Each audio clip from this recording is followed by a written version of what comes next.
One of the things that we talk about in our class is the types of contamination that can occur when we're talking about things that get into a food, essentially.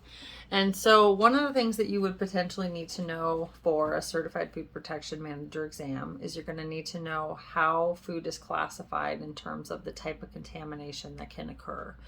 So there can be biological contamination, there can be chemical contamination, and there can be physical contamination. And so we go through each one of these. And so basically, I like to break it down as easy as possible with like the best possible chance of, getting a correct answer on the exam, right? And so if you have a biological contamination, if you're asked a question about that, that's going to be any of the types of contamination that have a long name, right? So we talk about listeria in the class, we talk about E. coli, we talk about salmonella. All of those things that have long kind of scientific sounding names are going to be your biological contamination. There's a few that can be kind of tricky, but usually I go over the difference between biological and physical, and I'll talk about that here in a second. After biological would be when we have the chemical types of contamination, right? And so that can be very obvious. That can be, I use a spray bottle on a hotline and a little bit of the chemical gets into the food that I'm serving, right? That's a chemical contamination. In addition to something like that, there was a story from about 5 or 10 years ago at a local restaurant in the town we live in where there was a server who, again, as part of the class, of course, somebody's like mowing the lawn outside, right? As part of the class, we go through the different types of sanitizers that you can use. And typically people use little red sanitizer buckets, although that's not required. But in this one instance, a server, I assume, couldn't find the bucket, and so she had a water pitcher and she put her sanitizer solution into a water pitcher and walked away.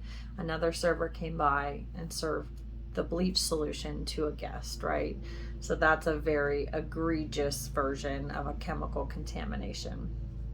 Now, if somebody does have a chemical contamination, this is more so kind of like a fun fact, but there's when somebody gets sick, there's charts out there on the internet where you can look, okay, I had this symptoms and I got sick this far out and blah, blah, blah. And you can look at charts to try to determine what made you sick.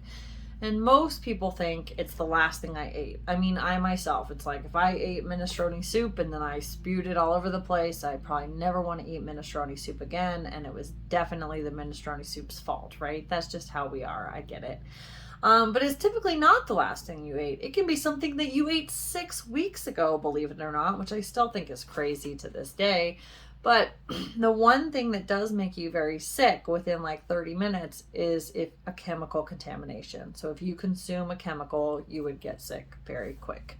And so when people call the health department and say, it has to be this last place I ate, it's like, well, if it wasn't a chemical that you consumed, then you're probably wrong, right? But anyways, so we've got biological, they're the ones with the long names. We've got chemical, which are what we just talked about, and then we have physical, right?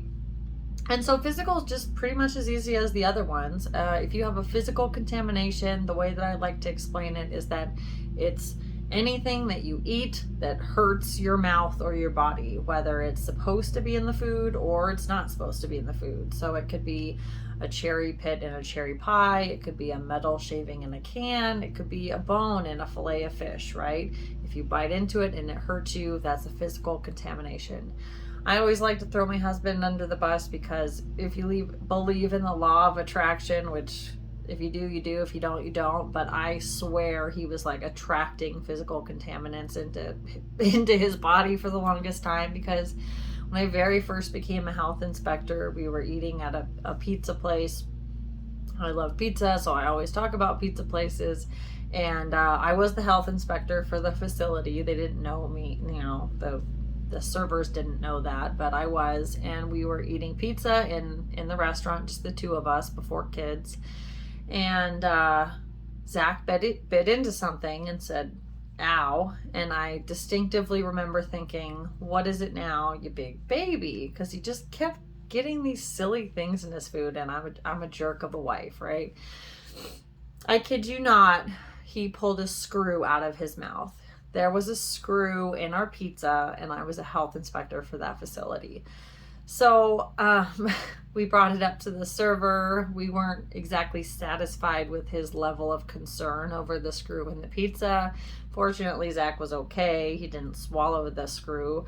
But the next day, me being stubborn and wanting answers, I went back to the facility to do a health inspection. And sure enough, as I was going around with the owner, who did care, and I still know a little bit to this day, sure enough, there was a screw missing over the prep area where the pizzas were made.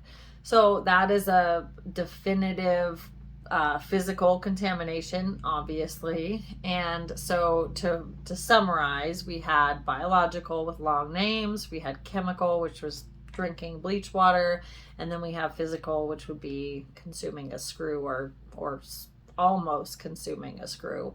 So they're pretty easy. The only one that'll kind of get you if you have a question that could be tricky would be, if we have, as another portion of the class, we would talk about how to store raw animal products in the refrigerator. So, but for those who know, if we were to store chicken above fish and the chicken juice dripped on the fish, that would be, what would that be? Would that be biological? Would that be physical because it physically dropped onto the fish? And so that in that case, I would say that the better answer would be that would be a biological contamination, since the concern would be that salmonella would happen and salmonellosis could occur and yada, yada, yada. So most of the questions regarding that topic should be pretty straightforward, but it's definitely a good starting place on topics to go over if you're preparing for a Certified Food Protection Manager exam. If you've got questions about anything related to food safety or the exam or anything, please comment below. That's the point of our channel, is to create discussion and community around food safety. We love what we do, and we hope that we can get you guys interested in it as well. So hit like, subscribe, and the little notification bell so you know when I make a video, and enjoy. Have a good day, guys. Bye. Thanks for watching.